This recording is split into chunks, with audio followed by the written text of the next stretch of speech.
Bonjour et bienvenue, là je suis aujourd'hui là pour vous présenter deux petits couteaux. Alors déjà celui-ci, donc c'est un couteau Bird qu'on appelle le Robin. Il y a plusieurs séries qui existent, hein, plusieurs couleurs, plusieurs coloris, des différents types de lames avec des serrations. Bref, moi j'ai celui-ci depuis 1 an, il vient de me lâcher malheureusement puisque j'ai un ami qui s'en est servi comme levier, donc je sais pas si vous le voyez ici, mais là on a complètement cassé la lame, enfin il a complètement cassé la lame. Je vous le présente quand même. C'est un couteau que je trouve hyper intéressant, que j'ai eu pendant 1 an comme couteau de tous les jours. Donc tous les jours je l'ai vraiment utilisé, je l'avais à la ceinture, je l'ai utilisé pour tout, pour voilà, couper du cordage, pour égorger des grizzlies, faire des césariennes, enlever simplement des agrafes. Donc c'est vraiment un couteau qui m'a servi tous les jours. Donc c'est pas un acier exceptionnel, hein, c'est un 8 chrome 13 Mobilène, etc. machin. Donc c'est pas le super acier VG10 des Spyderco. Donc ça c'est les Spyder Hall, le Spyder Hall pardon, qui est voilà en petites gouttes, donc de la série Bird. Ils sont assez facilement reconnaissables. Ce qui est super intéressant, c'est que c'est un couteau qui est pas très cher, ça va être du consommable vraiment parce que c'est de l'ordre de 35 €, mais je trouve qu'il est super bien fait. C'est-à-dire qu'au niveau ici de la prise en main, que ce soit comme ça ou comme ça, je l'ai trouvé vraiment pratique et dans toutes les situations il est vraiment, je le trouve vraiment bien fait. Au niveau du clip ceinture, il est hyper puissant, je ne l'ai pas perdu en 1 an, voilà, avec tout ce que j'ai fait, il n'est jamais tombé de ma ceinture, voilà, le clip est toujours aussi costaud, il n'a pas bougé. Possibilité de le mettre dans les 4 coins, ça c'est intéressant aussi. C'est un système à pompe pour celui-ci. Alors le système à pompe, voilà, c'est vraiment très costaud.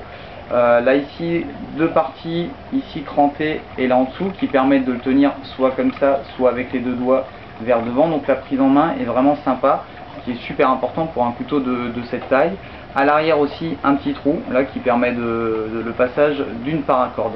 Donc comme il a lâché, forcément je suis allé en acheter un autre parce que sans ça va pas être possible. Et je suis parti sur ce type de modèle. Alors c'est cette fois-ci un Spyderco avec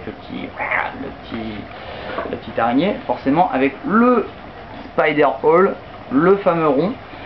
On est sur des plaquettes VG10, on est sur un acier 440C, donc voilà, c'est pas extraordinaire non plus. Ça c'est une série qui est fabriquée à Taïwan, donc on reste dans un prix relativement raisonnable. Je suis pas allé voir sur le net combien c'était. Moi ici, en habitant sur une île, en allant à l'armurerie du coin, je l'ai payé 80 €, ce qui me semble à peu près respectable. Vu que je vais l'utiliser tous les jours, je pense qu'il sera assez vite rentabilisé. On est sur un liner lock, donc facilement refermable avec une main. Le système d'ouverture est ultra fluide, c'est-à-dire vraiment, voilà, il n'y a pas de souci au niveau de l'ouverture, vous pouvez le tenir dans tous les sens pour vous amuser à l'ouvrir.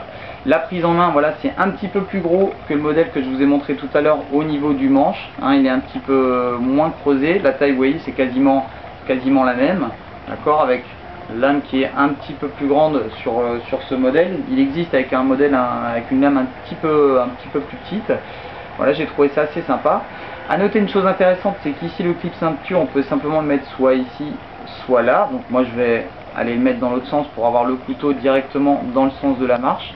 Le clip est un petit peu particulier, vous voyez, il n'est pas rempli et surtout il est positionné très très haut. Alors c'est simplement pour l'avoir, pour avoir un port un petit peu plus discret. Si on l'a dans une poche, voilà, il reste complètement, quasiment invisible le couteau. Donc ça, je trouve ça bien aussi pour ceux qui ne le portent pas forcément à la ceinture. Et au niveau de la ceinture, voilà, il va se porter un tout petit peu plus bas. Effectivement, il ne va pas être là. Si on enfonce complètement, il sera un petit peu vers le bas. Voilà, c'est la seule chose. Donc plaquette VG10, il ressemble à un couteau que vous devez normalement connaître si vous vous intéressez un petit peu au couteau. C'est le Tenacious. Voilà, ils ont un petit peu le même look. Donc le Tenacious, c'est un des premiers couteaux Spyderco qui a été fabriqué en Chine. Donc vraiment pour réduire le coût.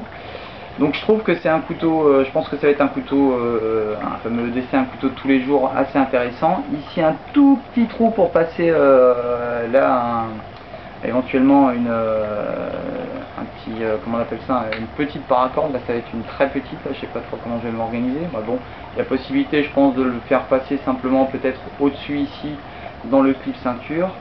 Donc je pense que c'est intéressant, voilà, rapport qualité-prix, surtout par rapport à la taille, je pense que ça suffit amplement pour voilà, les travaux de tous les jours, quand on a un couteau sur soi, moins qu'on fasse vraiment un métier où on a besoin d'une lame beaucoup plus grande. Voilà, une lame comme ça, c'est voilà, plus gros à transporter, etc. C'est un petit peu plus c'est un petit peu plus, plus Rambo. Voilà, là c'est un petit peu plus discret, voilà, quand on sort ça, c'est pas non plus, les gens font pas des grands yeux. Donc on va tester ce couteau hein, simplement sur la longueur, au niveau du look, je trouve ça assez sympa.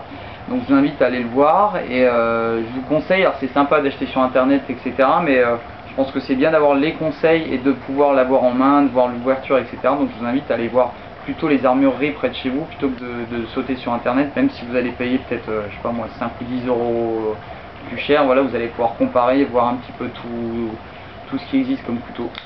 Donc ça, je vous le rappelle, donc c'est le Spyderco C129 GP. Voilà, c'était Chris R. Jones en direct de La Réunion.